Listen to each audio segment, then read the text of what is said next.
Justice जमादार यांचं मनापासून अभिनंदन करेन की या देशात बोलणारी लोक कमी आहेत आणि त्यातल्या त्यात खुर्चीवर बसून बोलणं हे आता अशक्यप्राय गोष्ट झाली आणि त्याच्यात जस्टिस जमादार म्हणतात की या देशातल्या लोकांना या देशातल्या जनतेला गुलाम बनवलं जात आहे. जे आम्ही बोलतोय ते जस्टिस जमादार बोलतात आणि त्याच्यामुळे देशाची परिस्थिती जाणून एखादा माणूस जेव्हा टिप्पणी करतो किंवा आपल्या खुर्चीवरनं बोलतो, जी खुर्ची अत्यंत महत्त्वाची आहे, संविधानाची प्रतिष्ठा आणि संविधानाचं रक्षण करणारा माणूस जेव्हा हे बोलतो तेव्हा त्याच्या समोर संपूर्ण चित्र असतं आणि ते चित्र संक्षिप्त हे करत तो हे शब्द उच्चारलेत त्यांनी. त्यांचं मनापासून अभिनंदन की तुम्ही सत्य बोललात. अरे थांबा ना, हे संपू द्या ना. त्याचबरोबर राम मंदिराच्या मुद्द्यावर आपण काही नाही, असं आहे की प्रत्येक दान ज्यांनी केलेलं आहे, राम मंदिराला ज्यांनी दान केलंय त्यांनी पोलीस स्टेशनला जाऊन 0 नंबरवरनं FIR करायला हवी. आता मी काही दान केलं होतं, जर राम मंदिरावरनं ते चोरीला गेलंय तर मी आज सहज विचार करत होतो वाचता की मी कुठल्या तरी पोलीस स्टेशनला जाऊन म्हणजे माझ्या घरच्या जवळ पोलीस स्टेशनला जाऊन FIR करायला हवा की मी दान केलं होतं, माझं कुठे आहे सोनं ते सांगा. अरे या देशामध्ये रामाच्या नावावर राजकारण झालं, रामाच्या नावावर सत्ता मिळवली, तर रामाचं सोनं घेऊन पळून जाता तुम्ही.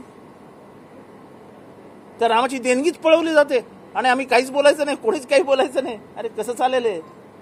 मी एक इतकंसं सोनं म्हणजे त्याला आपल्या लहानपणी आपली आजी बोलायची त्याला काय तो 1 अंश नाही काय त्याला तो शब्द ग्राम पण नाही हो, 1 तोळा पण नाही, मराठीत मस्त शब्द आहे, मस्त शब्द आहे, मला आठवत नाही. पण समजा 1 तोळा सोनं मी दिलेलं आहे, माझा अधिकार आहे रामावर, माझा अधिकार आहे त्या सोन्यावर. ते सोनं कुठे मला सांगा. हे चोर, हे भ्रष्टाचारी यांनी रामाला विकून 40 वर्षानंतर रामाच्या नावाने सत्ता घेतली. त्या रामाचे सगळे अंगावरचे दागिनेच घेऊन पळून गेले, नशीब कपडे ठेवलेत.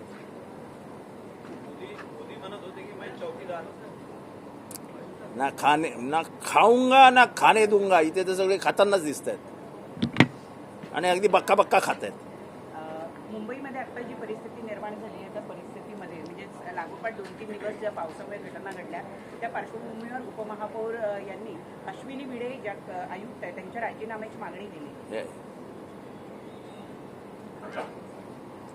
हा बालिशपणा आहे. खरं तर मुंबईच्या पाण्यावर कधीच राजकारण होतं का? आयुष्यभर तुम्ही केलं, त्यांनी केलं, त्यांनी केलं, तुम्ही केलं, त्यांनी केलं. मुंबईची भौगोलिक रचनाच अशी आहे की मुंबईचं असं आहे, मुंबईचा तुम्ही एक विचार का, मुंबईला 4ही बाजू घेरलं आहे,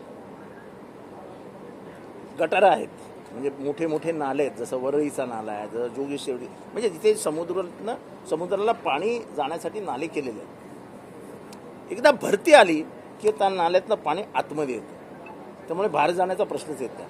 आणि मी नेहमी सांगतो की मुंबईचा आकार असा आहे बशीसारखा, आणि सायनचा जो सर्कल आहे तो बरोबर बशीच्या मध्यभागी येतो. आणि त्याच्यामुळे हे अशक्यप्राय आहे की मुंबईत पाणी भरणारच नाही. पण आपल्याला राजकारणच करायचं आहे. ब्रह्मदेव उतरला तरी मुंबईत पाणी तुंबलं नाही असं होऊच शकत नाही. पण तुम्ही टीका केल्यावर म्हटल्यावर तुमच्यावर टीका होणार, कारण का तुम्ही आयुष्यभर तेच केलं. अमरापूरकर मेले, डॉक्टर अमरापूरकर वाहून गेले, केवढं मोठं राजकारण झालं. एक गरीब माणूस काल वाहून गेला, कोण बोलायला तयार नाही हो. कारण का या देशात गरिबांची किंमतच राहिलेली नाही. मरोद्या सहाल्यांना काय फरक पडतो आपल्याला. टाळ्या मारतात लोक, देत टाळी. ज्या पद्धतीनं अश्विनी भिडे यांच्या बालिशपणा राजकीय प्रगल्भता नसलेली लोक राजकारणात वरती गेली की अशी बावळटासारखी वागतात. पण अश्विनी भिडेंचा काय संबंध? अश्विनी भिडेंचा काय संबंध? का त्या नाल्यात उतरणार आहेत?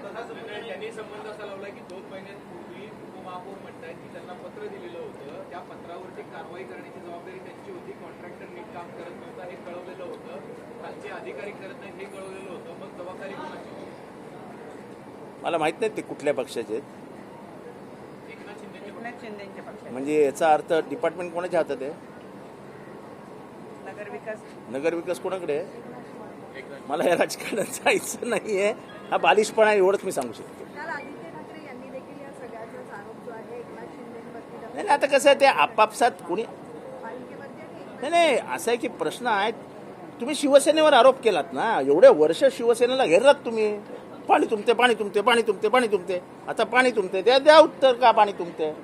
पण मी तेव्हाही सांगत होतो की मुंबईची भौगोलिक रचनाच अशी आहे की मुंबई पाण्यापासून वाचूच शकत आहे.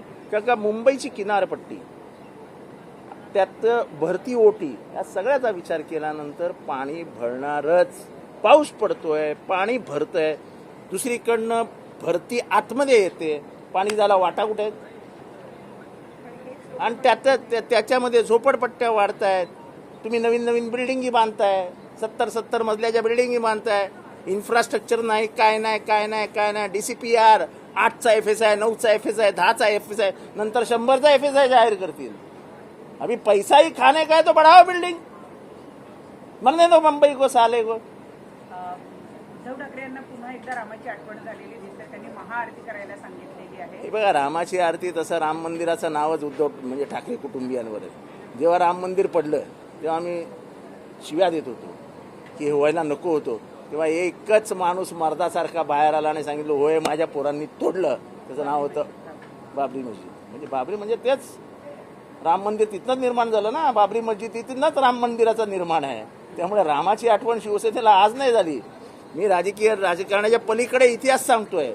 तेव्हा तर सगळे बिळात घुसले होते, कोणीच जबाबदारी घ्यायला तयार नव्हतं. तेव्हा बाळ ठाकरे म्हणाले हो आय एम प्राऊड, मुझे गर्व है की मेरे लडकियों ने किया. तेव्हा त्यांना अधिकार आहे ना. तुम्हाला तर अधिकारच नाही रामाचं नाव घ्यायचं. तुम्ही पळून गेलात. पळून म्हणजे जसं ओबीसीचं राजकारण होत होतं तेव्हा ओबीसीच्या विरोधात सर्वात आक्रमक कोण होतं. आरक्षण मिळवू नये कोण भूमिका कोणाची होती. गोस्वामी ज्यांनी स्वतःला जाळून घेतलं तो कोणाचा होता. बीजेपीचा. आणि आज बीजेपीच सांगते आमच्या डीएनएत आहे. ओबीसी आमच्या डीएनएत आहे. आमची ओबीसी आमच्या डीएनएत आहे. अरे कसला डीएनए तुमचा डीएनए तपासावा लागेल. असं कसं चालेल. किती दिवस तुम्ही कोणाकोणाला फसवणार. रामाला फसवणार, ओबीसीला फसवणार, दलितांना फसवणार, भांडणं लावणार. आणि सत्ता, पैसा, सत्ता, सत्ता, पैसा, पैसा, सत्ता, सत्ता, पैसा, असं चक्र सुरू आहे. बस त्या चक्रामध्ये अडकलाय हा देश, बाकी काही नाही.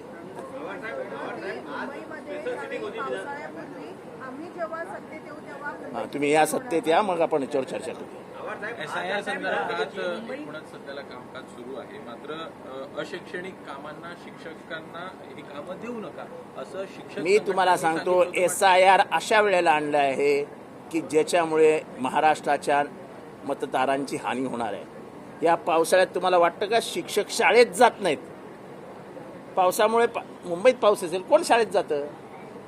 तुंबलेल्या मुंबईमधनं चालत कोण शाळेत जातं का. अशा वेळेस मुंबईच्या झोपडपट्ट्यांमध्ये शिक्षक जाणार आहेत का मतमोजणी करायला. कुठे राहता हो तुम्ही, तुमच्या घराचा पत्ता द्या असं विचारला जाणार आहेत का. त्यामुळे सरळ जाणार नाही. ते काय सापडले नाही, उडालं मत. SIR हे फक्त मत कमी करण्याचं, गरिबांची मतं उडवण्याचं मस्त रचलेलं कारस्थान आहे. आणि त्यातल्या त्यात ही मतं इथले ज्या जाती जमाती आहेत, विमुक्त, भटक्या, ज्यांच्या आयुष्यभरात ते एक झोपडी नाही स्वतःची बांधू शकले, त्यांची कुठनं मतं येणार आहेत. आता माझ्या समाजाची माणसं वंजारी ही जी बीड, परभणी, हिंगोली या भागामध्ये राहतात, ते आयुष्यातले 8-8 महिने कुठेतरी ऊस कापायला जातात. कुठलं आलं त्यांचं परमनंट घर. शिक्षणाचे वांदे. कारण का आम्ही कोणीही बोललं नाही यांना भीती वाटते मुसलमानांची मतं जाणार आहेत. हो, हिंदूंची सर्वात जास्त मतं जाणार आहेत. इथल्या किती दलितांची घरं आहेत स्वतःची, ते कशाला राहायला आले असते धारावीमध्ये. गावी शेती नाही, राहायला जागा नाही, इज्जत नाही, मान नाही, सन्मान नाही. त्यापेक्षा मुंबईत जाऊन झोपड्या बांधूया आणि रस्त्यावर राहूया. ह्याच्याने ते आले आपल्या मुंबईत. आता त्यांचे तुम्ही सांगणार की तू 2002ला तू मतदान कुठे केलं होतं हे सांग बरं. तू कुठनं सांगणार. उडालं त्याचं मत. जा काय करणार तुम्ही. SIRचा स्पष्ट अर्थ असा की जे आम्हाला मतदान करतील ते मतदान यादीत राहतील, ते आम्हाला कळणार नाहीत ते मतदान यादीत राहणार नाहीत. एवढ्या सगळ्या हे लायकात तर लागत नाहीत बातम्या. उगाच माझ्या इथे बडबडून माझा घसा सुकू नका. आज विधानसभेची विशेष बैठक होती. मंत्री उपस्थित नसल्या कारणास्तव 10 मिनिटांसाठी सभागृह. मी तुम्हाला कालच सांगतो, परवापासून म्हणजे गेल्या अधिवेशनात पण सांगतो, या विधानसभेची किंमत शून्य झालेली आहे, शून्य. एक मंत्री नसतो. खरं तर ज्या ज्या विषयाची चर्चा असते त्याच्यावर सचिव येऊन उपस्थित राहायला पाहिजे. सचिव येत नाहीत. मुख्य सचिवांना तर मी बघितलंच नाही विधानसभेत. मला आठवतं जेव्हा विलासराव बोलायचे, जेव्हा सुशीलकुमार शिंदे बोलायचे, जेव्हा पृथ्वीराज चव्हाण बोलायचे, तेव्हा सगळ्या असे सचिवांची लाईन बसलेली अशी लाईन. तुम्ही अवमूल्यन अशा संस्थेचं करतात जी संस्था इथल्या कायद्याची संरक्षक आहे. 288ची विधानसभा ही विधानसभा महाराष्ट्राची रक्षणकर्ती आहे. त्या रक्षणकर्त्या विधानसभेचं वस्त्रहरण करून तिला म्हणजे विवस्त्र करण्याचं काम इथे योजनाबद्ध पद्धतीने केलं जात आहे. कारण का त्यांना संविधान आणि संविधानाच्या माध्यमातून निर्माण होणाऱ्या संस्थाच नको आहे. या संस्था कायमच्या बर्बाद करून टाकायच्या, नेस्तनाबूत करून टाकायचा आणि इथली लोकशाही उद्ध्वस्त करायची हा एकमेव कार्यक्रम लागलेला आहे. आणि जनताही त्याच्यात सामील आहे. त्यांना इतकं पाशवी बहुमत देता की ते पाशवी बलात्कार करता. ओरडता येत नाही. Enjoy it.